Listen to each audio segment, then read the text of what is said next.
Kalau saya menentang perceraian, tetapi kalau orang yang bercerai, ya tetap kalau buat saya sih tetap boleh melayani, nggak masalah. Belum tentu saya lebih baik kok. Saya hanya lebih beruntung karena saya ketemu Tuhan.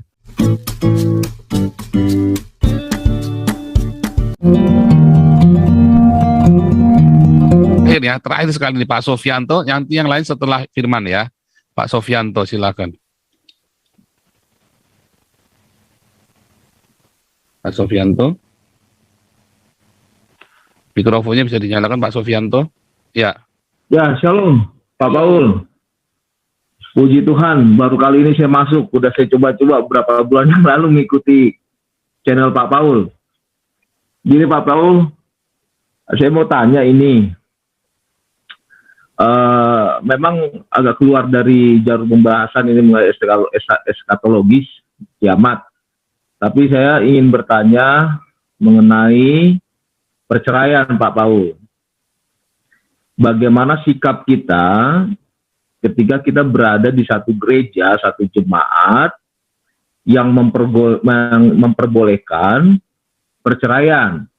Nah, sikap kita itu seperti apa Pak Paul untuk menyikapi itu ya? Yang kedua Pak Paul, saya rindu sekali ini juga ingin bergabung nih dengan Yayasan Damaris sebagai diaken ya untuk diakonia. Nah itu bagaimana tuh caranya Pak Paul? Syaratnya apa aja Pak Paul? Mohon dijelaskan Pak Paul. Terima kasih, Tuhan Yesus memberkati Pak Paul. Ya, untuk gereja-gereja yang mengizinkan perceraian, kalau bahkan ada gereja-gereja yang mengizinkan homoseksual, jangankan perceraian, homoseksual. Ya, kalau saya orang masuk ke dalam komunitas kita, kalau dia bercerai homoseksual, saya nggak urusan, nggak apa-apa. Tapi tidak akan saya kasih untuk membawakan firman. Kalau yang homoseksual, kalau dia bercerai, ya dia lihat. Kalau dia baru percaya, saya jangan nggak kasih dulu. Kalau dia sudah lama, ya masa orang nggak boleh melayani. Tapi kan kalau sudah lama, artinya memang kita harus tahu dulu jelas ceritanya apa. Tapi kalau dia sudah lama namanya orang ya hidup. Ya kita kasih kesempatan dia buat melayani, buat sharing apa yang di hatinya dia kan. Kan belum tentu saya hidupnya lebih baik dari mereka. Kalau saya menentang perceraian, tetapi kalau orang yang bercerai, ya tetap kalau buat saya sih tetap boleh melayani, nggak masalah. Belum tentu saya lebih baik kok. Saya hanya lebih beruntung karena saya ketemu Tuhan. Makanya saya nggak jadi cerai. Kalau saya nggak ketemu Tuhan Yesus, ya sudah cerai juga, sama saja. Saya ketemu Tuhan saja, Tuhan baik, maka saya nggak jadi cerai. Makanya Tuhan baik. Jadi tapi kalau homoseksual bagaimana? Kalau homoseksual sudah artinya kan have been, ya kan? Dia sudah dan masih kan? Kalau sudah masih, maksudnya dia masih dalam kondisi dari dulu sampai sekarang sampai nanti pun masih akan homo. Nah itu saya stop. Itu bedanya. Artinya kalau dia sendiri apa yang mau dia sharekan? Orang dia sendiri masih ngelakonin. Apa yang mau dia sharekan? Yang di Alkitab berbeda dengan apa yang dia lakukan, ya jangan dong. Itu seperti itu ya. Makanya saya nggak kasih izin untuk sharing di dalam komunitas kita. Dan saya sangat hati-hati untuk mengizinkan orang untuk sharing di komunitas kita. Karena kita ada sebuah pengajaran yang berseri. Saya harus kenal orangnya baik-baik, semua saya tunggu, begitu ya. Dan ada pertimbangan-pertimbangan yang lain. Nah, tetapi ada beberapa gereja, semua punya pertimbangan yang sama ya. Saya beberapa kali diundang khotbah, diminta khotbah, dibatalin. Nggak apa-apa, buat saya nggak urusan. Ya kan, sebetulnya waktu dipaksa-paksa khotbah saya juga bilang saya nggak ada waktu loh, dipaksa-paksa begitu sudah ditentukan harinya kurang 3 hari dibatalin, ya udah biasa karena katanya nggak boleh sama sinodenya itu ya, GBI itu ya. Berapa kali diundang di GBI itu kan terus dibatalin, ya kan. Ya saya bilang nggak apa-apa, sudah wanti-wanti ya, nanti kamu tanya dulu. Oh enggak Pak, saya yang tanggung jawab, benar kurang 3 hari dibatalin ya, terus diundang lagi di universitas terkenal dulu ya, sama dibatalin. Tiba-tiba dibatalin, nggak apa-apa, karena sebelum saya masuk ke sana pun saya sudah terkenal kan, sudah ke sana pun, jadi saya tidak mengharapkan uang dari mereka juga, nggak ada urusannya juga. Malah saya bilang saya ada beberapa teman minta nggak bisa, sekarang kalau saya sekarang udah nggak bisa, karena kalau hari Minggu kita udah full sekali. Ya beberapa yang bahkan di Belanda sekarang saya nolak malah yang diundang, apa saya enggak lah, nggak bisa, kecuali kamu mau di live kan ibadahmu dan kita ada tanya jawab setelah ibadah, saya mau. Karena kalau kita stop ini ada 1.500 sampai 2.000 orang yang nungguin kita nih Saya bilang begitu kan. Kecuali boleh di live kan, dan kita boleh tanya jawab. Maka saya mau. Saya bilang begitu kan. Ya, tapi kan sulit. Siapa yang mau ibadah 6 jam? Kebetulan jam ibadahnya sama ya, jam 2 siang di sini. Jam 2 siang, berarti kan kalau tadi kan kita mulai setengah 2 ya. Kebetulan rata-rata di sini ibadahnya jam 2 siang rata-rata. Ya, ya mungkin kalau mau begitu, kalau nggak mau ya jangan. Sombong kali ya, bukan. Karena kita sudah jadi komunitas. Dan saya kan punya tanggung jawab. Komunitas ini udah kita sama-sama kita udah bangun, ya.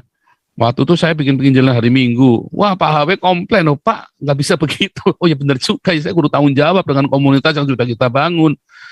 Oh ini kita bukan masalah organisasi, enggak ya. Kita ini benar-benar interdenominasi.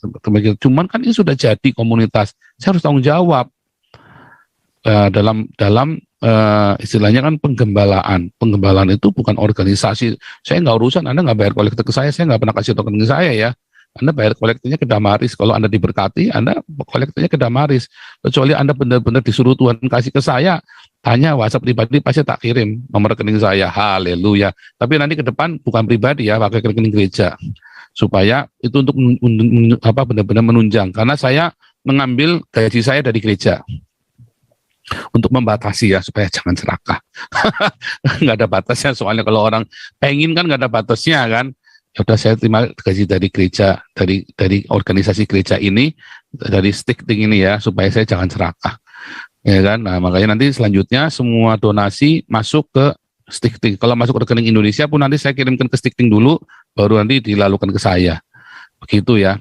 Nah, supaya pelayanan kita pun diberkati. Kalau saya nggak serakah kan, begitu. Nah, jadi pertimbangannya adalah apa? Ya, jangan karena penghakiman yang paling penting. Jadi kalau gereja ini membiarkan, oh anak saya itu di Belanda ya, masuk dalam komunitas gereja Belanda yang pendetanya homoseks. Pendetanya benar-benar homoseks. Dan saya sudah ketemu, saya sudah pernah ngomong-ngomong sama orang ini, sama pendetanya. Ya, tetapi mereka masuk ke sana bukan sebagai ibadah, sebagai komunitas. Beda. Ya, ibadahnya sama saya.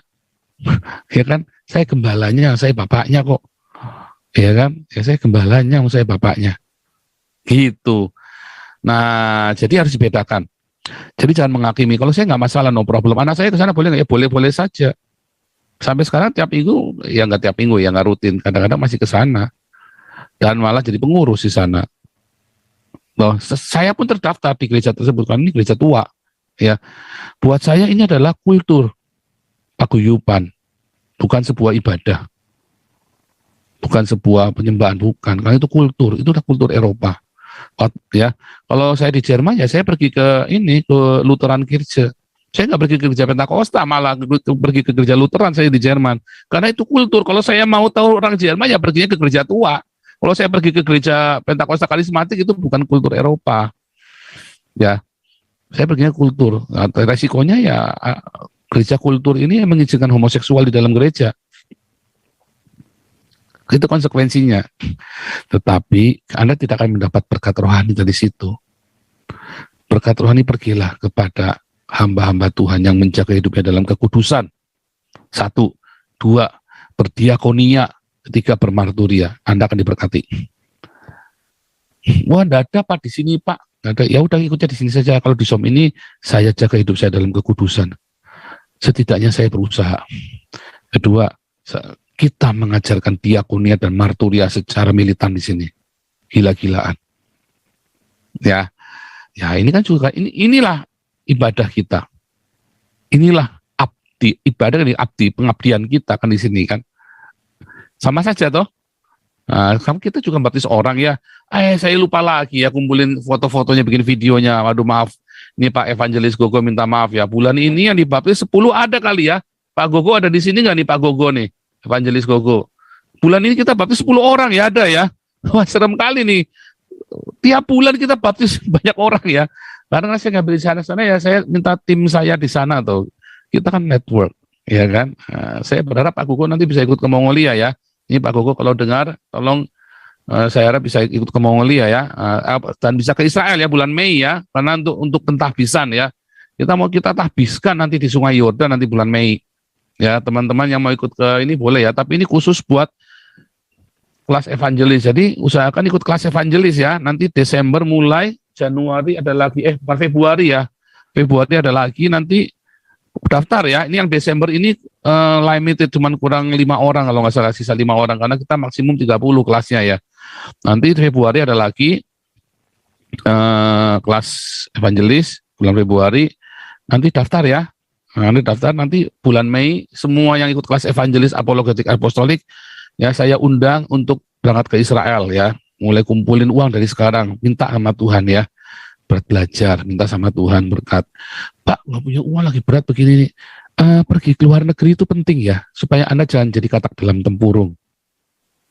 Pergi ke luar negeri, karena kalau pergi sama saya bukan cuma jalan-jalan, ya, karena kita kenal banyak orang nanti. Di situ kita Anda bisa bertukar kartu nama segala macam, Anda kenal satu sama lain, ya. Penting Anda pergi ke luar negeri membuka jalur Anda. Kita nggak tahu apa yang terjadi, makanya berdoa sama Tuhan. Berdoa sama Tuhan supaya Anda bisa berangkat. Ya. Haleluya. Oke, ini Pak Sofianto. Bentar ya. Wah, ini tanggung deh ya, tanggung ya. Ini supaya kita ini ya kelarin dulu pertanyaan kurang 3 lagi soalnya.